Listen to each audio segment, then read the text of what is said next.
I really feel for these children. I feel for these kids that has no guidance. Like for the ones that go home and they all alone. They ain't got nobody to talk to, nobody to listen to them for real. It's always about what the other person want, and it don't be about them. You know, I feel for those kids that feel boxed in, that's like shelled. They keep all their thoughts up here, and then they keep their mouth shut.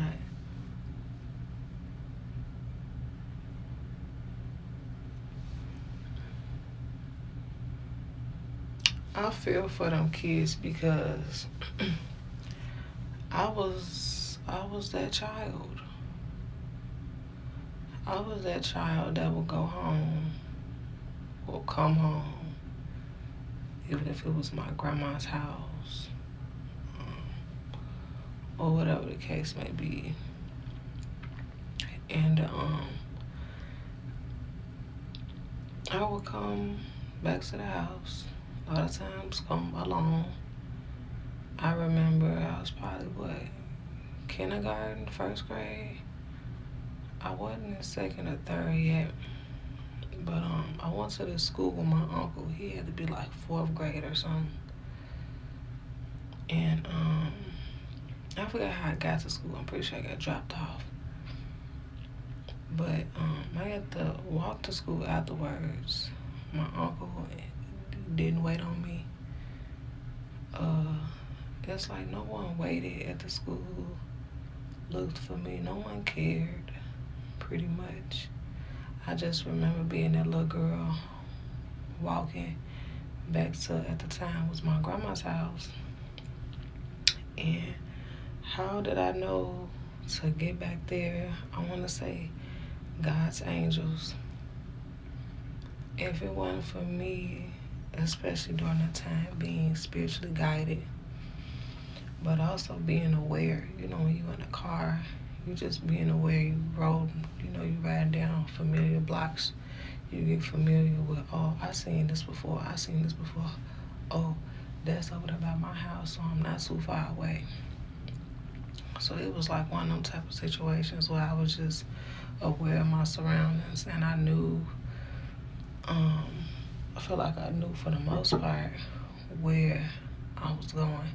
But like I said, 100%, I was spiritually guided to my grandma's house. At the time, and I was walking, and I'm young, and it's them big crossing streets, and I had to get over to the other side. I remember these had to be high schoolers. This girl seen me standing at the crosswalk, and I was so scared to cross over because I had to get to the other side. She just came over to me, and she was like, what did she say? She said, do you need some help crossing over? Or something like that. Do you need some help? Something like that. So I remember her holding my hand, and she got me to the other side of the street. And that's just, I was just so thankful and happy. Like, who is this girl? She came and she just helped me. You know what I'm saying? She just knew I needed help. God knew. And that was a perfect person to act on service. And she did what she did. So shout out to her. I'm pretty sure she older than me at this time. Duh. But no. I really feel for these kids. Like I said, because I was that child. You go home. And then what's crazy is once I made it back to the house,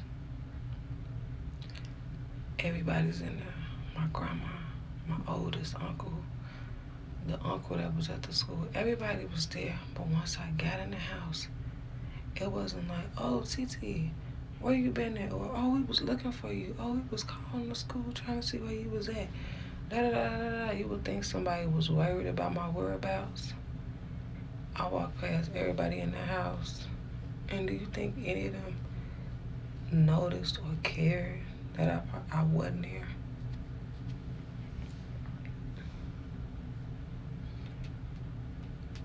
It's like I just showed up and oh, she had. But I don't remember nobody being like worried about my whereabouts. It was what it was. What I did and where did I go after that, I don't know.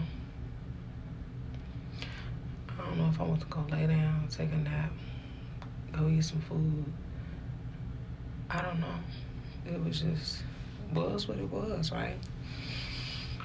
So that's why I say I feel for these kids, because I've been there.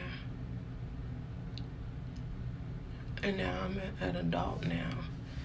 And people may look at me like, oh, she's quiet. She doesn't talk much. She's to herself. And it always starts from childhood. In the family that you in, that shapes and molds you to the person that you become as you get older.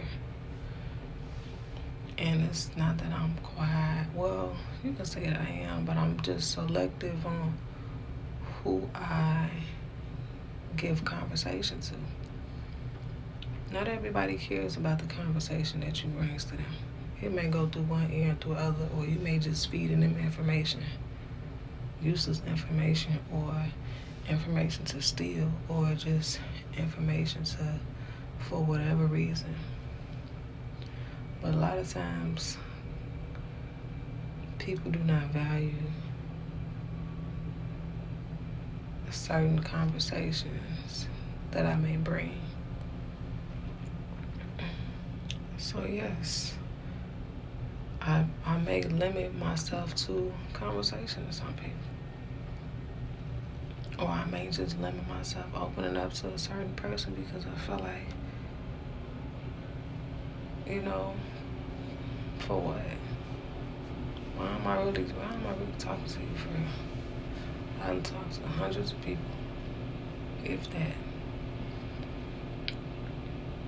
And who's around me to this day that I have no conversations with?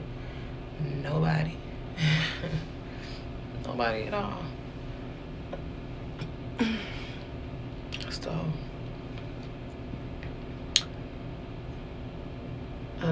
again, that's why I just say I feel for these kids, because I understand.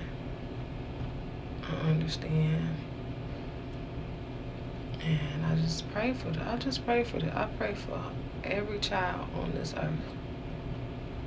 I pray for every child on this earth that goes home and they're going through these battles and going through these traumas and going through these struggles and have to relive the same situations over and over again. Just wanting a way out. I feel for you. I understand. I've been there. Also to those kids that just, when you're a child, it's like, what do you do? What do I do? What do I do? Besides be in this situation, praying for the best, talking to God, and, getting up out of it as you get older.